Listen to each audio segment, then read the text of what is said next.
So YouTube, welcome back to the channel.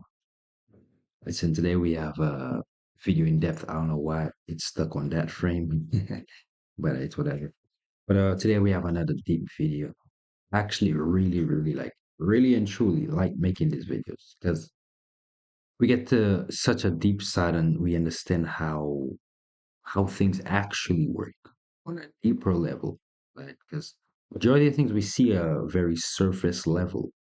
Right. So when I explain it to you and we go in depth, then it can make more sense to the people who want to have an understanding of it. But I really like this channel, shout out to Santi D'Angelo. The whole time I was saying his name wrong, I didn't realize because I didn't read the full name. Santi D'Angelo. That's how you say it. Shout out to that brother over there. Great content.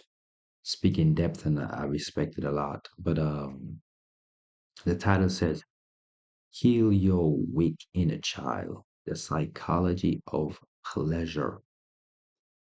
It's a good title. I'm already feeling like we're gonna get some good points out of this video, but let's get into it. Shout out to all the people that have been showing love to the videos. Thank you a lot. Means a lot to me. Let's get into it. Imagine a world where no one needs to be forced to obey, where there is no overt censorship, no brutal leaders imposing their will through fear. Instead, people simply don't bother to resist. They're too busy having fun. Sound familiar? That was Aldous Huxley's big idea in Brave New World, a system of domination where no one needs to be coerced, because everyone is numbed by pleasure. The question is, are we already living in that reality? Huxley saw something that few have. While George Orwell in 1984 predicted a future of oppression and total surveillance, Huxley foresaw something more insidious, a world where freedom would not be taken away, but willingly discarded in exchange for pleasure. In his book, society is kept under control by soma, a drug that eliminates all suffering or unrest. People do not question, do not rebel, do not seek meaning. They simply live for entertainment, for comfort, for constant hedonism. Artificial happiness becomes And understand when you take drugs, when you take drugs or you take pills or you have all these, you've been prescribed for all these drugs, all these pills that you have to take, that big pharma will sell you and will tell you, well, if you take that, it's gonna get better.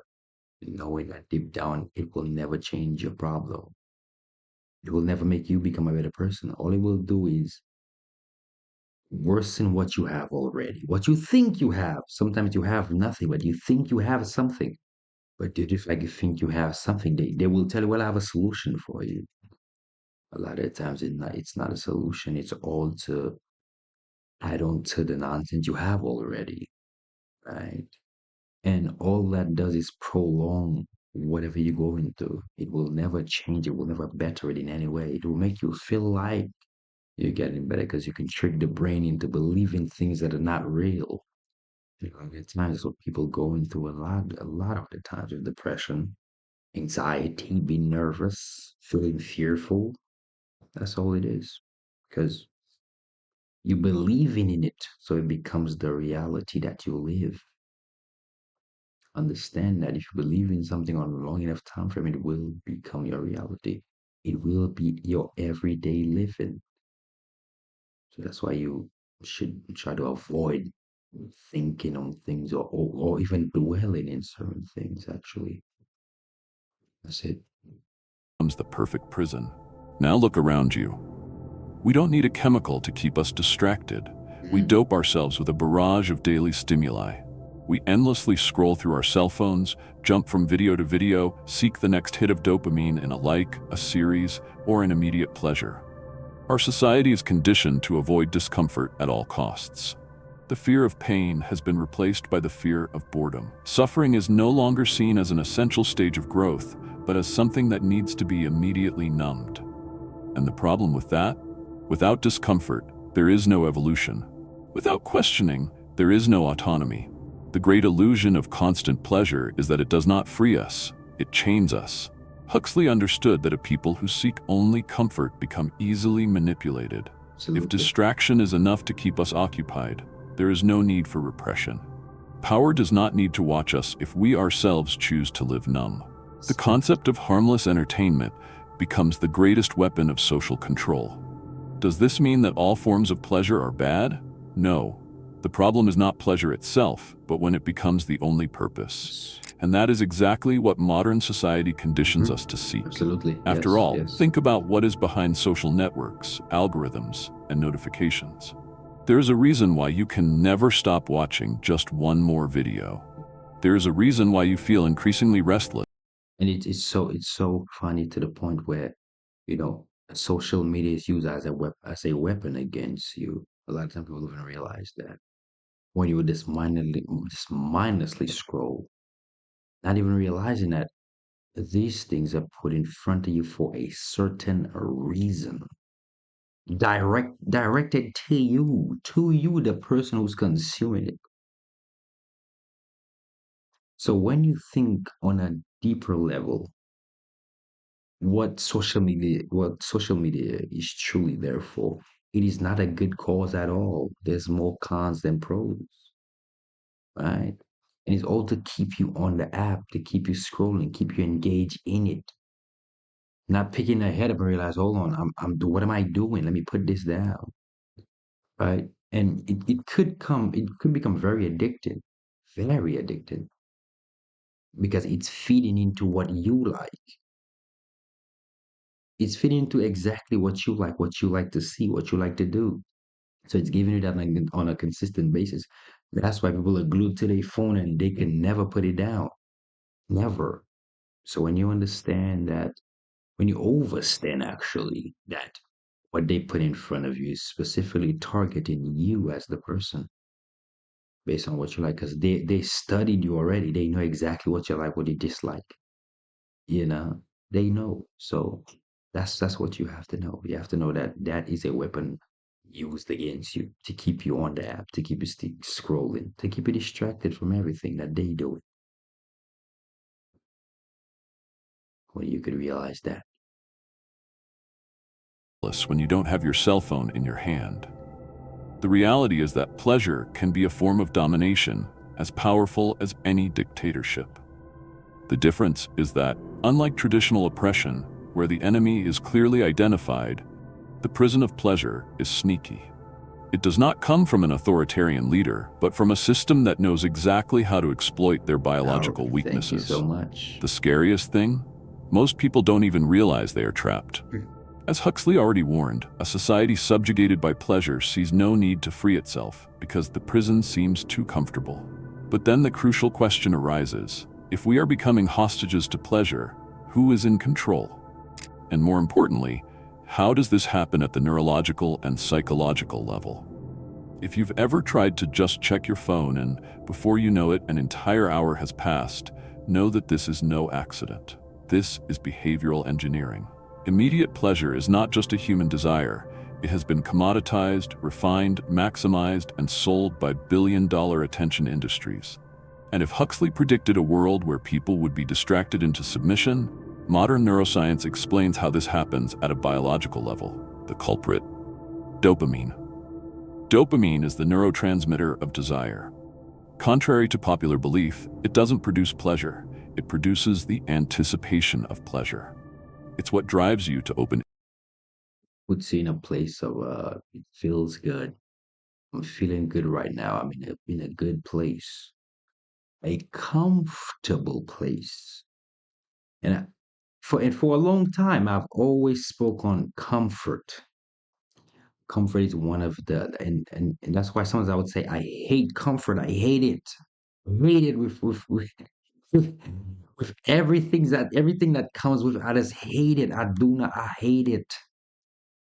Strongly hate it. I don't even like saying I hate things, but comfort is one of the things I hate, because you have to understand, when you get comfortable and you in that comfort, it is so hard to come out. And sometimes you could realize that you're in comfort and there is nothing you can do. You have to dwell in it for however long it's gonna take till you're like, hold on, till you really just get out of it. Because comfort is so powerful in itself. And you have to understand, and I spoke about that already, when you get somebody comfortable, when you allow somebody to be comfortable around you, you see a totally different person from who that person shows to other people.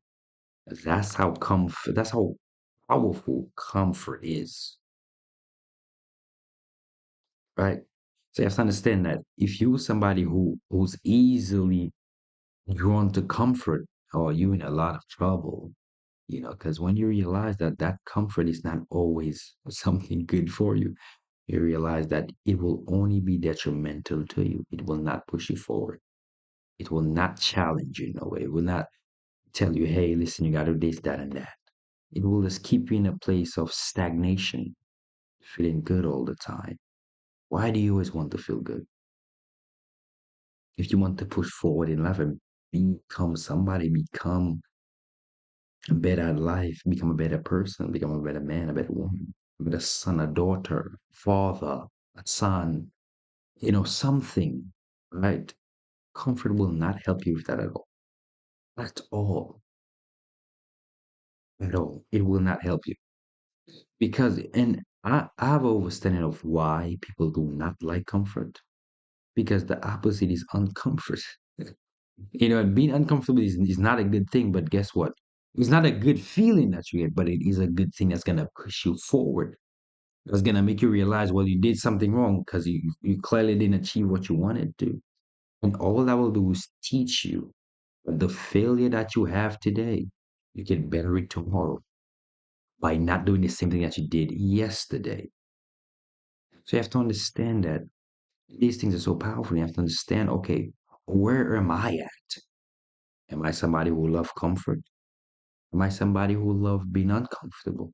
So you have to understand when you can sit in that level and realize where you at, and what's gonna help you move forward in itself. Because if you realize you're somebody who love comfort, then you start doing uncomfortable things that make you feel uncomfortable, right? And that's how you could truly move forward. And being uncomfortable will help you 10 times more than always trying to be comfortable.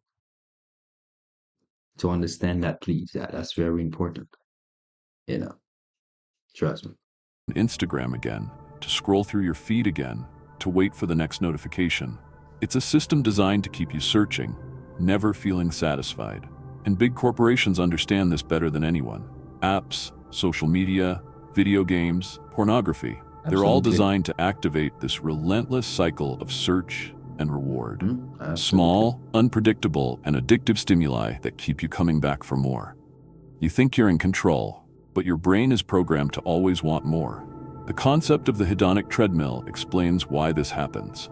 Psychology has shown that no matter how intense a pleasure is, our brain quickly adapts. That delicious food, that new relationship, that Mm-hmm. latest generation cell phone, Right. soon everything becomes normal, and the desire for something. But understand, and from the time I was a young boy, I always realized that.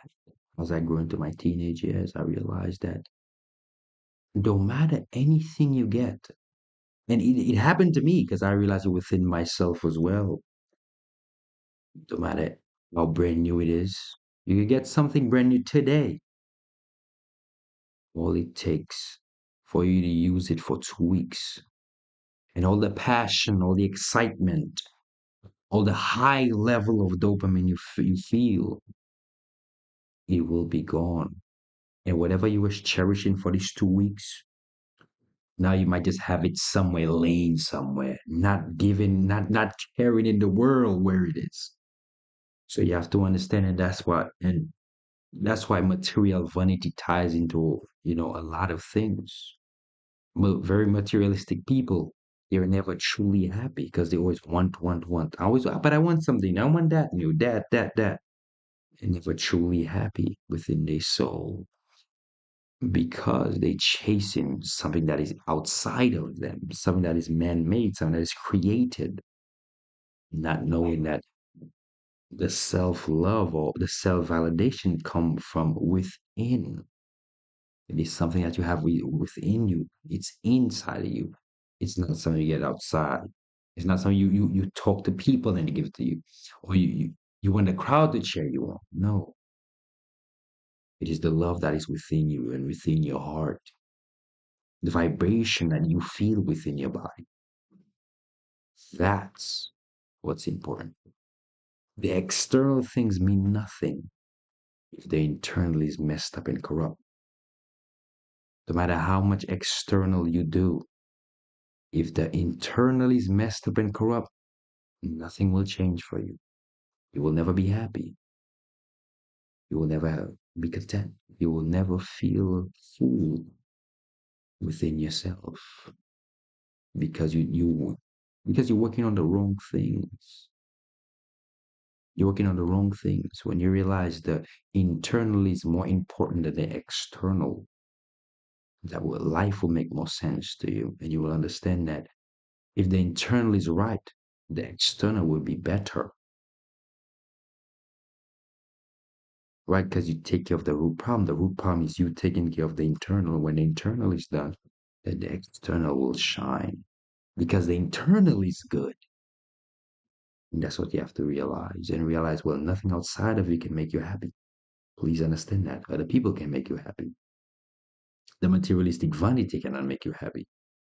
None of it. The money will not fool, the money itself will not fully make you happy. Yes, you get happiness out of it. You get happiness out of the materialistic things. Absolutely, you do. But it's for a time and a season. It doesn't last forever. But the internal love, the internal care, that lasts for a long time. It never dies because you worked on it every day consistently. And it became something you fell in love with because you fell in love with yourself. That's why it means something. That's why it can never go away.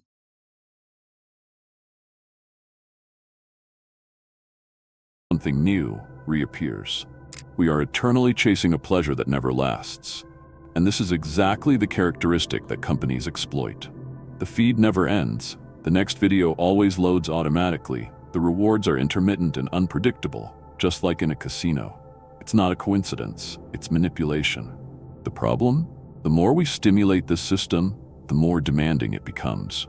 In the past, we were entertained by simple things. Today, we need a constant barrage of stimuli to feel something. Have you ever noticed how much harder it is to watch an entire movie without picking up your cell phone? Or how boring a conversation without notifications seems? Our tolerance for boredom has been destroyed, and this comes at a price. Our ability to focus, to reflect, to live genuine moments without needing external stimulus. And this price goes beyond the individual. Societies addicted to immediate pleasure become passive societies.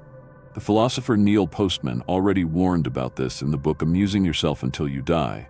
While Orwell feared a world where books would be banned, Huxley feared a world where no one would bother to read them. Today, we have unlimited access to information, but the attention span needed to absorb it is fading. We live in the paradox of the digital age, more connected than ever, but increasingly unable to concentrate on anything meaningful. The result? High anxiety, growing depression, identity crises. We have never been so stimulated, and at the same time, we have never been so empty. Instant gratification robs us of our ability to find pleasure in the long term. Studies have shown that excessive use of social media and compulsive digital consumption are directly linked to increased dissatisfaction and unhappiness. But if we know this, why can't we stop? Because we are conditioned. Because the system was not designed to give us control, but to make us dependent. And because, deep down, we seek pleasure as a way to escape reality. But what happens when pleasure becomes so accessible that discomfort disappears? What happens when society eliminates any friction, any resistance, any need for effort? Modernity promised us ease. Anything that required minimal effort has been replaced by instant solutions. Food delivered to your door, information summarized in seconds, relationships at the touch of a button. Avoiding discomfort. And guess what? You know, I don't know if we realize like how easy, and when I say I put an emphasis on it, how easy life is for us. We don't have to hunt for no food, right? We don't have to gather no shelter. We don't have to do any of the things. We don't have to go on a hunt, try to get clothes. Where we could go to the store and buy clothes, go to the store and buy food, rent an apartment, buy a house. Yes, you have to work for these things. But guess what? The people back then had to suffer to get these things. It wasn't as easy as today. Now people will still complain. People are still depressed. People are still unhappy because we live in a society of a place of pleasure. always wanting to feel comfortable, always wanting to feel good, not knowing life was never made for us to always feel good. The All Father never intended for us to always feel good. That's why He put us through stuff. That's why He put us through hard times so we could learn and understand that life is more valuable than how we value it right now. And that's what it is. Life has become too easy. Everything is too accessible. It's there, right there. Especially in your hand. You have it right in your hand and you can do whatever you want. So we don't truly value that. We don't. But we take the time to value these things, that's when life will become more serious for us. We'll be in a better place.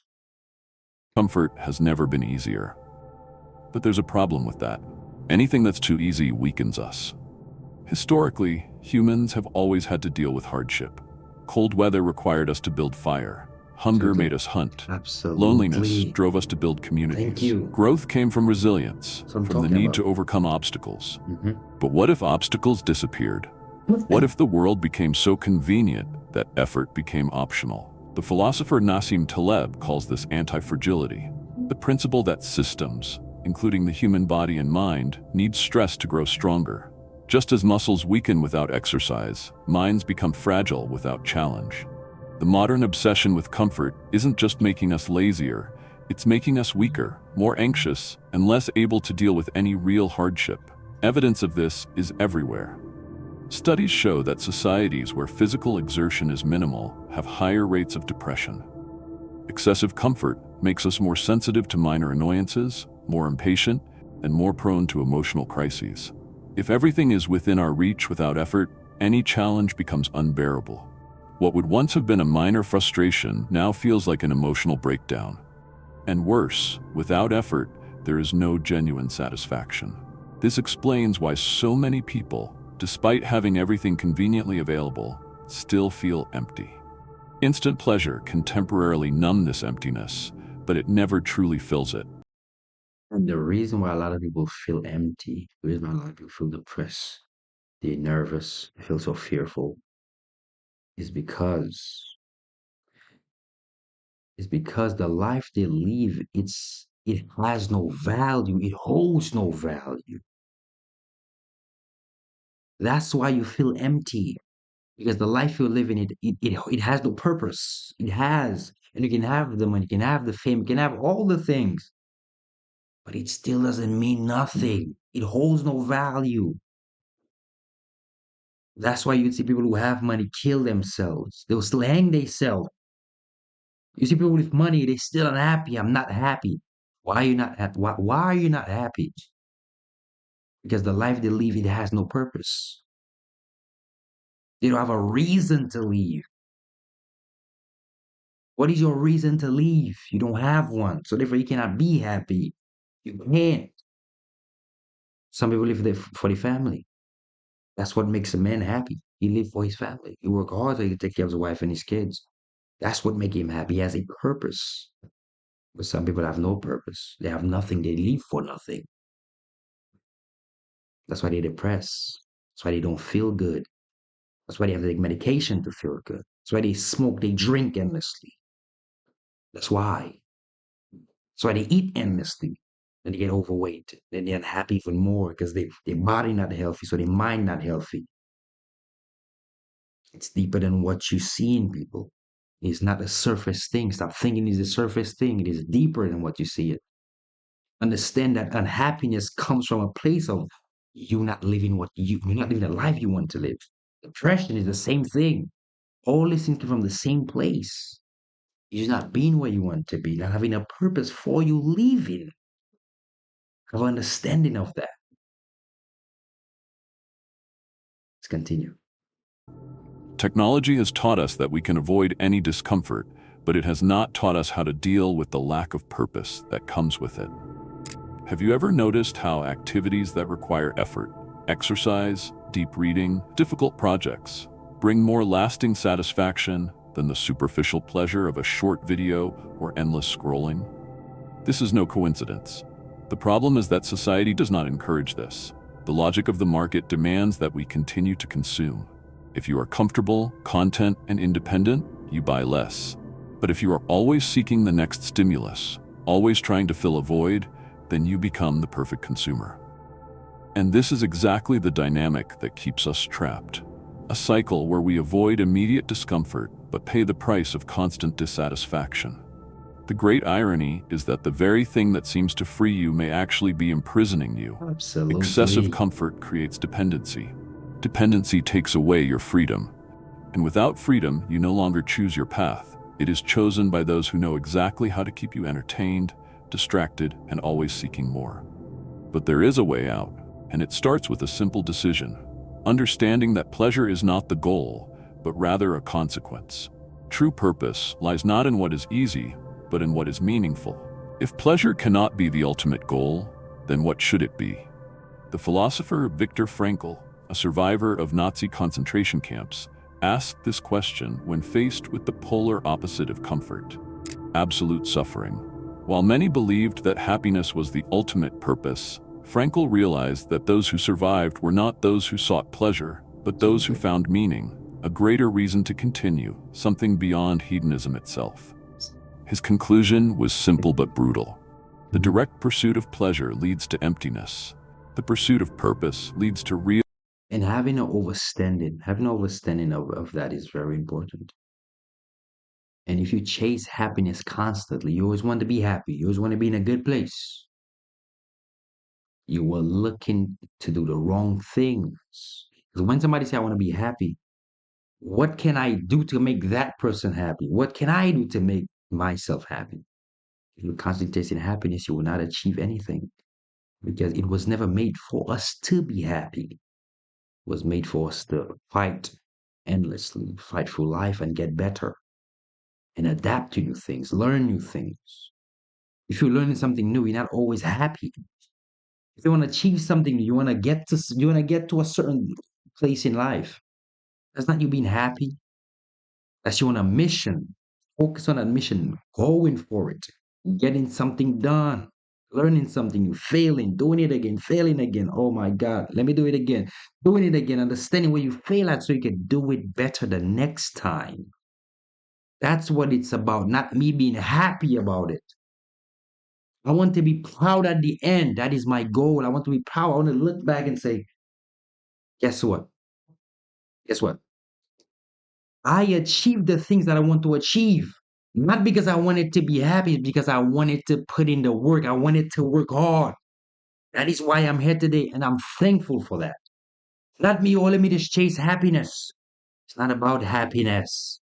It's about the mission, the goal, the journey of life, your journey. That's what's important. Please understand that.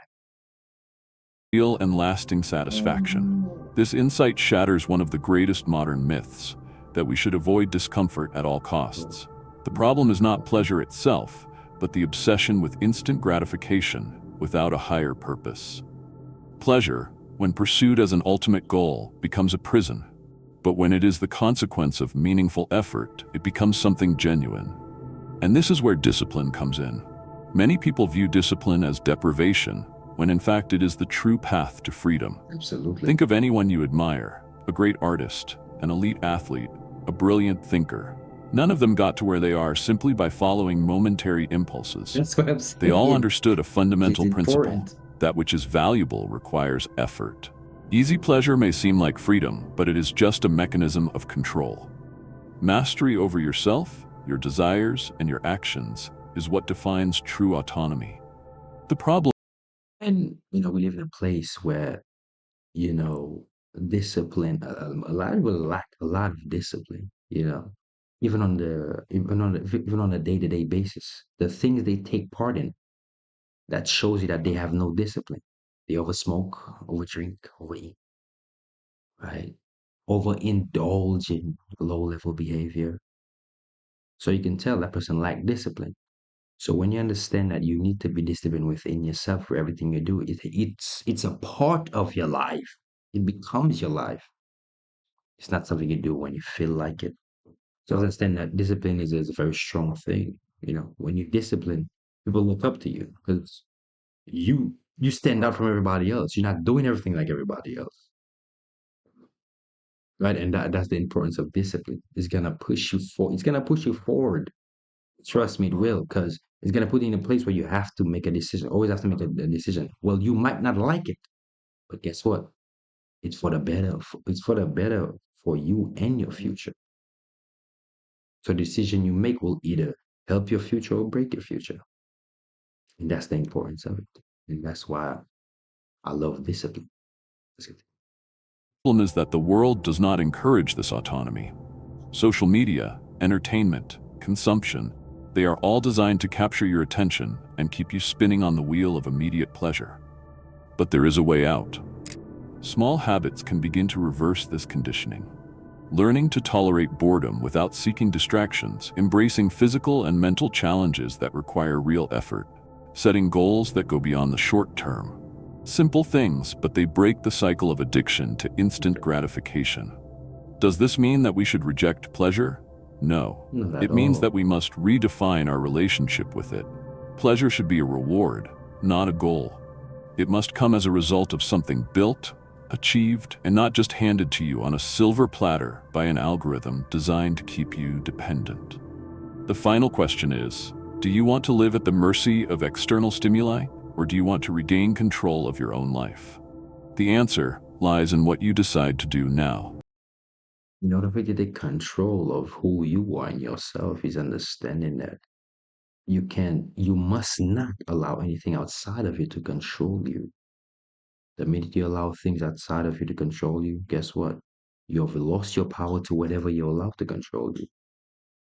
If you have overstanding of what controls you, what ticks you off, okay, you have to realize, okay, when that happened, I'm not gonna react to it. That's all it is. If you understand that if you don't react to it, well then therefore it cannot have control over you. Because the minute you react, guess what? You have lost control of your own mind. So now you just going off, oh, but that pissed me off, so I'm gonna say something about it. Right? Or I'm gonna react to it in that way. So then now you lost control now. Instead of being having control and saying, well, okay, I won't let that get under my skin. So that's the importance of it, is having self-control, and self-control is so important. Self-discipline, you know. So these things are very important. People have to understand. Let's continue. But that's the end of the video. If you like the video, leave a like, comment, and I'll see you